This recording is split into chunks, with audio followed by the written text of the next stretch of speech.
So we've been talking a lot about the life and death of Jesus Christ and about different people involved in the story. We talked about how that Mary Magdalene and the other Mary and Joanne went to the tomb, and how that they said he's not here, he's risen.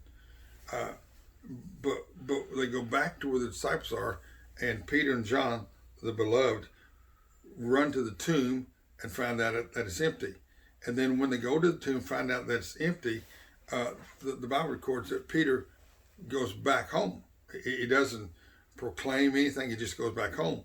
And then later on, Peter says to them in John's Gospel, chapter 21, verse number 3, Simon Peter said unto them, I'm going fishing. They said unto him, we also go with thee. And then from forth entered into a ship immediately, and that night they caught nothing, absolutely nothing. We had a guy who was a visiting minister named Jewel Newman, and he said, you can't go back to the familiar. We have lived through the coronavirus as a church. We've been outside having church. Every pastor in America is now a televangelist. We're all telecasting our messages and sharing it with everybody. When this virus is over, we can't do like Peter did.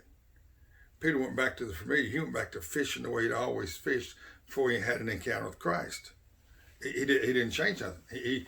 When Christ is not there at that moment, he goes back to fishing. And of course, you know the story. Jesus meets them on the beach. He actually met them where they were at. You know, that's what God is good at, right? Meeting people where they're at. I'm not so sure that's a quality that the DNA that the church has, meeting people where they're at. But if there's anything we know, we have church every Sunday at 1 o'clock on the grounds. And last Sunday we had church, and the rain came and left and came, went, and when it was prayed the final, amen, the whole sky busted loose. Tomorrow they're talking about storms. But what we have observed in our congregation of cars, there are people I don't know, don't have a clue who they are. And some, like last week we were talking about changing the time, but I know if we change the time, those faces of people that I don't know that are coming to our service at 1 o'clock, we have no way to tell them. There's no way to tell them. But what's happening is we as a church, and I say we as a church, I'm talking about the American church, has been forced outside of its four walls. We've been forced to do things different. We cannot go back to the familiar anymore. And you know, I'm doing this devotion, right? So, and I don't know who's listening, but I'm sure some of my people are listening because they tell me that they're listening. We can't go back. We can't do that. What we have to do and what we have to be willing to do is not go back to fishing, but go back to being fishers of men. This is a very important part of the whole thing.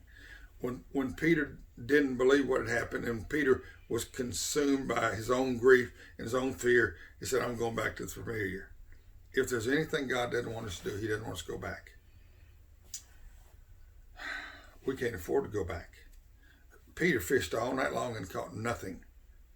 And the Lord said, won't you cast on the other side? Won't you do something different than you've done before? You know what Peter said? We've been fishing all night. We're not going to catch anything. And they throw out the net, and there's so many fish, because they were willing to do different. They had fished a certain way all night, caught nothing.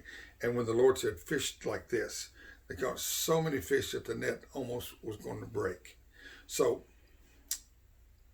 on this Thursday, I want to encourage you to make up your mind. You will not go to the familiar anymore, but you'll fish in the way God has told you to fish. Thank you so much. I look forward to seeing you guys tomorrow. God bless you. I love y'all. Bye.